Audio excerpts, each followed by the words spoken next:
one that could genuinely reshape things for Ukraine. That's right. We're looking at recent news covering this key meeting between President Zelensky, President Trump, and, importantly, a whole group of top European leaders. Because the background to this meeting is pretty surprising, isn't it?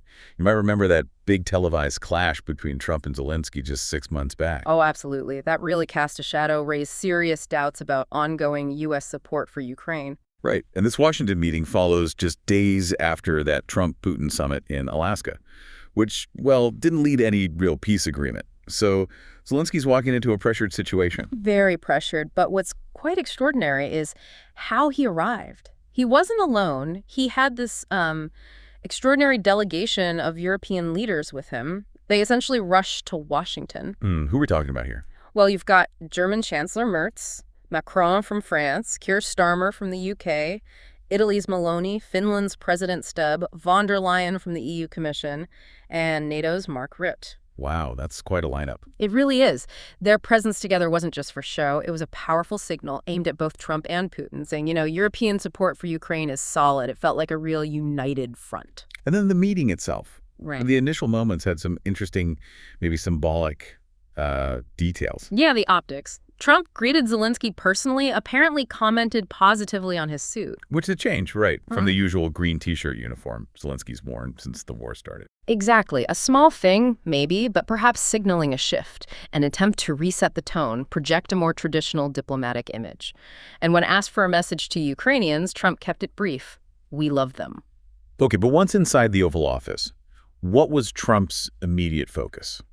He quickly brought up the idea of a potential trilat. That's a trilateral meeting involving himself, Putin, and Zelensky. He said he thinks there could be a reasonable chance of ending the war that way. But there's always a but, isn't there? Well, yeah. Crucially, Trump also repeated his view that you don't need a ceasefire. That's a stance he'd already stated, and it's clearly puts him at odds with Zelensky and the Europeans right there in the room. Suggesting maybe a focus on a quick deal over stopping the fighting first. Possibly. It points to a different prioritization, perhaps. So that leads us to the core issue, doesn't it? The main point of disagreement coming from Trump's side on what a peace deal looks like. He seems to have a very specific view. He does. He put it out there again on his social media platform, Truth Social, just that Sunday. His position is basically that Zelensky could end the war almost immediately. Oh. By agreeing to give up territory and by dropping Ukraine's goal of joining NATO.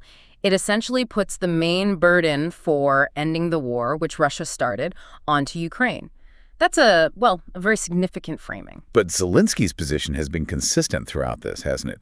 No ceding territory? Absolutely consistent. He's always rejected that. He insists the war has to end in a way that guarantees Ukraine's sovereignty. So what's he pushing for instead, especially with U.S. support potentially shaky? He's expected to be pushing hard for some kind of NATO-style security framework. Think mutual defense agreements, maybe even multinational peacekeeping forces, something concrete to deter Russia in the future. And you mentioned the Europeans earlier. You can imagine their anxiety levels. Macron's warning beforehand was quite stark. Yep. Yes.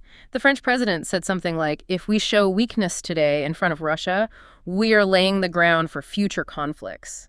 That really taps into a wider European fear about emboldening Moscow. What does that mean for Europe's own security down the line? Exactly. And while all these high-level talks are happening, we need to remember the reality on the ground. The fighting didn't stop. Not at all. Russian attacks continued. Just hours before this meeting in D.C., strikes hit Kharkiv and Zaporizhia. At least 10 people killed, including a child.